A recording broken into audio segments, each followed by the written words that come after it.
Hello, Maryland. Yeah. It's good to see you. I love getting outside the Beltway, even if it's just a few 100 feet away. Well, first of all, give Teresa a great big round of applause for the great job she did. I don't know where it is good to be here with all of you. I want to acknowledge a champion for working families right here in Maryland, Governor Martin O'Malley.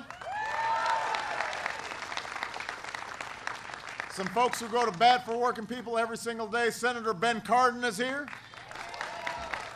Congresswoman Donna Edwards is here. And all of you are here.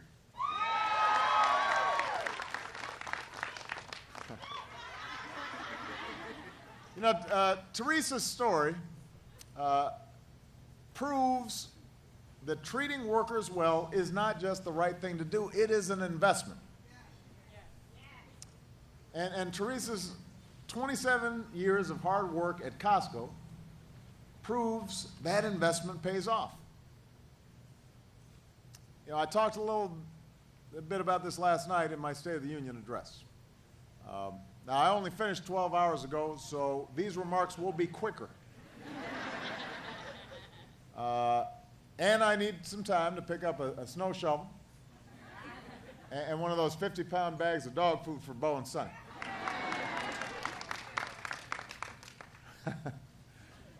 I was told I'd get a big screen TV, too, for the Super Bowl coming up. The 80-inch. Say 60 is not enough, huh? Got to go 80. It is funny, though. I was looking, you know, you can buy a sofa, a chocolate chip cookies, and a snorkel set all in the same. The sofa didn't surprise me, but the snorkel set, now that was impressive. Although I do want to ask, who's snorkeling right now? How many of those are you guys selling? You never know. But what I talked about last night was a simple but profound idea. And it's an idea that's at the heart of who we are as Americans. Opportunity for everybody. Giving everybody a fair chance. If they're willing to work hard, take responsibility, give them a shot. The idea that no matter who you are, where you come from, what you look like, what your last name is, if you work hard, you live up to your responsibilities, you can succeed, you can support a family. That's what America should be about. Nobody's looking for a free lunch, but give people a chance. And if they're working hard, make sure they can support a family. Now, we're at a moment where businesses all across the country, businesses like Costco, have created 8 million new jobs over the last 4 years. Our unemployment rate is the lowest it's been in more than 5 years. Our deficits have been cut in half. Housing is rebounding. Manufacturing's adding jobs for the first time since the 90s. We sell more of what we make here in America to other places than ever before. Business leaders are deciding that China's not the best place to invest and create jobs. America is. So this could be a breakthrough year for America. After 5 years of hard work, overcoming the worst recession in our lifetimes, we're better positioned for this young century than anybody else. But the question for folks in Washington is whether they're going to help that progress or hinder that progress. Whether they're going to waste time creating new crises for people and new uncertainty, like the shutdown, or are we going to spend time creating new jobs and new opportunities? And I know what I'm choosing to do because it's what you do. I'm choosing this to be a year of action. Because too many Americans are working harder than ever just to get by, much less get ahead. The scars of the recession are real. The middle class has been taking it on the chin since before the recession. The economy's been growing for 4 years now. Corporate profits, stock prices have all soared, but the wages and incomes of ordinary people haven't gone up in over a decade. So that's why last night I laid out some steps that we can take, concrete, common sense proposals to speed up economic growth, strengthen the middle class, build new ladders of opportunity into the middle class. And this opportunity agenda has 4 parts. Number 1, we need more new jobs. Number 2, we need to train more Americans with the skills that they need to fill those jobs. Number 3, we should guarantee every child access to a world-class education.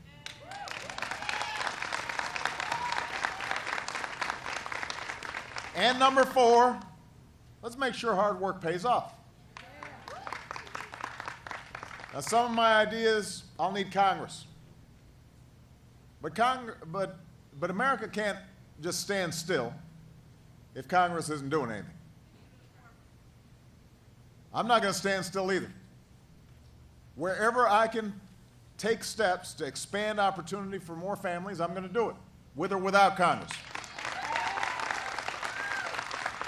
Because the defining project of our time, of our generation, is to restore opportunity for everybody. And so I'm here at Costco today to talk about the 4th part of the opportunity agenda, and that is making hard work pay off for every single American. 5 years ago, I signed my first bill into law. I didn't have any gray hair. And you think it's distinguished? Okay. That's the guy with the gray beard saying. So this first bill that I signed was called the Lilly Ledbetter Fair Pay Act. Lilly was at my speech last night. And it's a law to help protect a woman's right to fair pay. But at a time when women make up about half of the workforce, but still make 77 cents for every dollar a man earns, we've got to finish the job and give women the tools they need to fight for equal pay. Women deserve equal pay for equal work. They deserve, if they're having a baby, they shouldn't have to sacrifice their job. A mom deserves a day off to care for a sick child or a sick parent. And a father does too.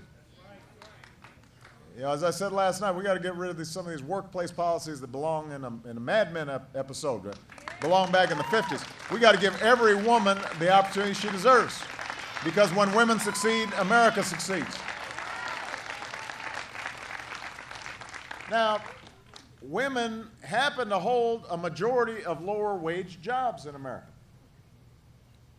But they're not the only ones who are stifled when wages aren't going up.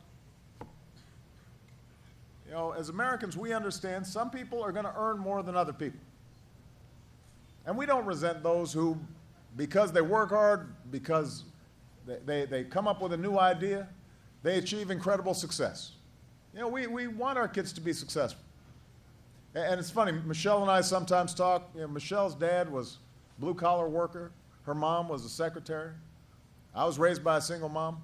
We didn't go around when we were growing up being jealous about folks who had made a lot of money. As long as, if we were working hard, we could have enough. So Americans overwhelmingly agree nobody who works full-time should ever have to raise a family in poverty.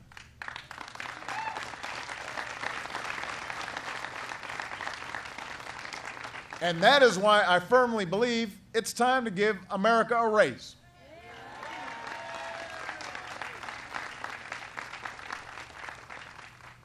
A 100 years ago, Henry Ford started Ford Motor Company, Model T, you remember all that. Henry Ford realized he could sell more cars if his workers made enough money to buy the cars. He had started this factories and mass production and all that, but then he realized, if my workers aren't getting paid, they won't be able to buy the cars. And then I can't make a profit and reinvest to hire more workers. But if I pay my workers a good wage, they can buy my product I make more cars. Ultimately, I'll make more money. They've got more money in their pockets. So it's a win-win for everybody. And leaders today, business leaders today, some of them understand the same concept. Like Costco's CEO, Craig Jelinek, he understands this. He feels the same way. He knows that Costco is going to do better. All our businesses do better when customers have more money to spend. And listen, Craig is a wonderful guy, but he's not in this for philanthropy. He's a businessman. He's looking at the bottom line. But he sees that if he's doing right by Costco's workers, then they can buy that 80-inch TV too. Right?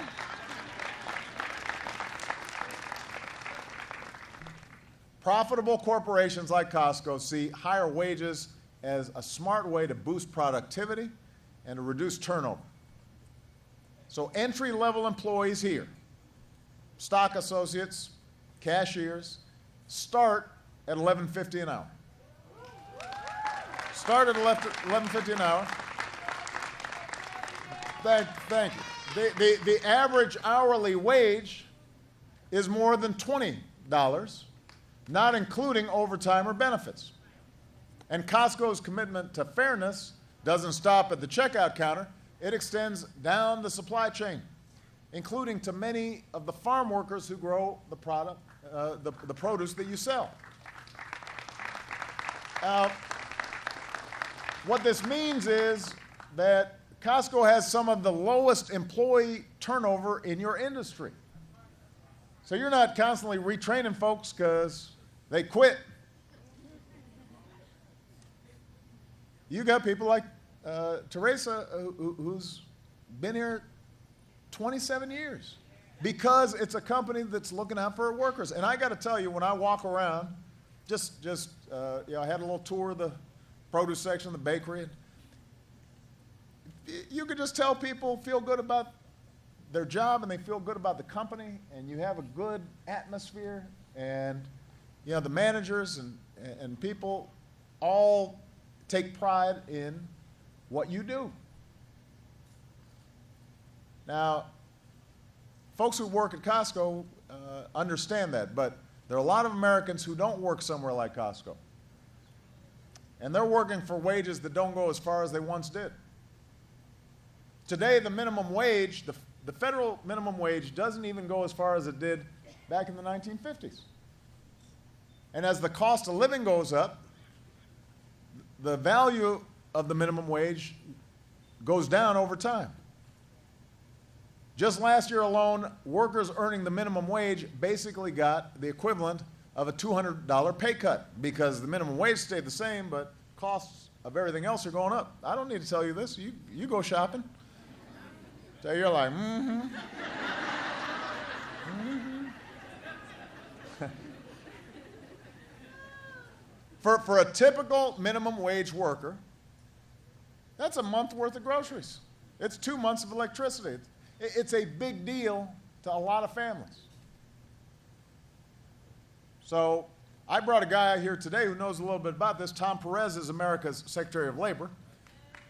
Works for working families every day. I stole him from Governor O'Malley. He came here from Maryland. But when he was Governor O'Malley's labor secretary here in Maryland, he helped implement the country's first statewide living wage law. And that helped a lot of Maryland families. But there are more families in Maryland and across the country who put in long days, they've got hard jobs, they deserve higher wages. In the years since I first asked Congress to raise the federal minimum wage, 5 states have already passed laws to raise theirs.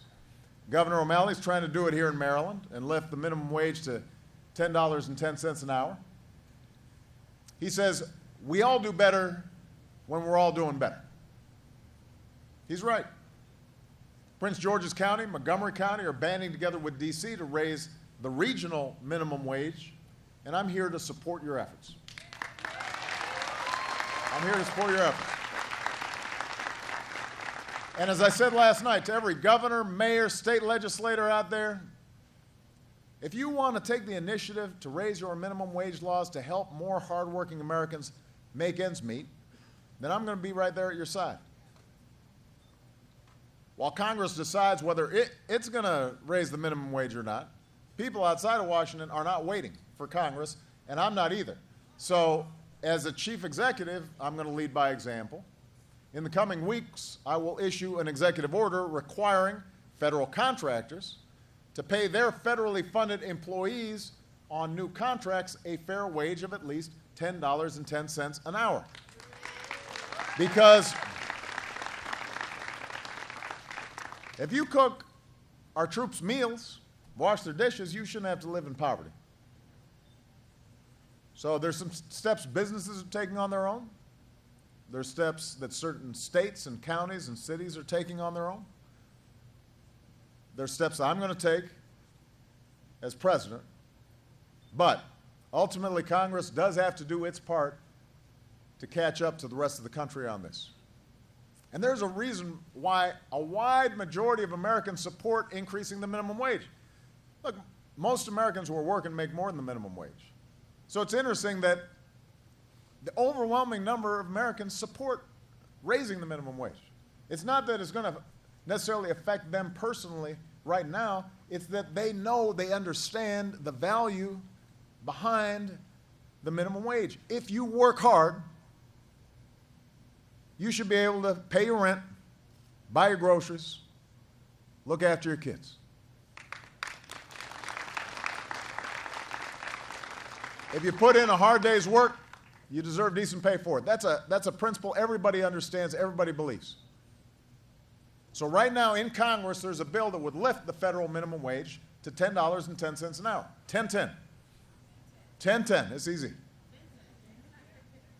It will give more businesses, more customers with more money to spend. I guarantee you, if workers have a little more money in their pocket, they'll spend more at Costco. And if Costco's seeing more customers, they'll hire some more folk. Everybody does better.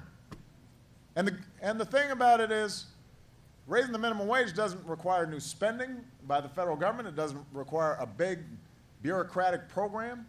It would help a lot of Americans make ends meet. So I need everybody here and everybody who's going to be watching, tell Congress to make this happen. Give America a raise. Making work pay means doing more to help Americans all across this country, but it also means improving the economy, because one of the things that's been holding our economy back is wages and incomes being flat means consumers aren't spending as much, which means businesses don't have as many customers, which means they don't hire as much and they don't invest as much, and we don't get that liftoff on the economy that we could. If we want to make work pay, we also have to help Americans save for retirement, and I'm going to be flying up to Pittsburgh this afternoon to talk about that. Making work pay means access to health care that's there when you get sick, and the Affordable Care Act means nobody can ever be dropped or denied coverage for a pre-existing condition like asthma or cancer. You can't be charged more if you're a woman. You can't be charged just because your job makes your back hurt sometimes. Those days are over. More Americans are signing up for new private health insurance plans every day. Already 3 million people have signed up. So if you know somebody who isn't covered, who doesn't have health insurance, call them up, sit them down. Help them get covered at healthcare.gov by March 31st. So this is the opportunity agenda that I'm going to be talking about this year. I don't know, I hope Congress will be talking about it too. But I'm not going to wait, because we've got to restore some economic security in a 21st century economy, and that means jobs that are more plentiful, skills that are more employable, savings that are more portable, health care that's yours and can't be canceled if you get sick. I just focused on one piece of that opportunity agenda today, raising the minimum wage. But these are all real, practical, achievable solutions that can help shift the odds back in favor of working and middle-class Americans who haven't been seeing some of the benefits of growth that we've seen over the last 4 years. And before I grab a 10-pound barrel of pretzels and 500 golf balls, let me just leave you with something I heard from Costco's founder, Jim Senegal, who's been a great friend of mine and somebody who I greatly admire. And Jim's rightly proud of everything he's accomplished. But he said, here's the thing about the Costco story. We did not build our company in a vacuum. We built it in the greatest country on earth. We built our company in a place where anyone can make it with hard work, a little luck, and a little help from their neighbors and their country. That's what Jim said. A place where anyone can make it. That's who we are. That's our story.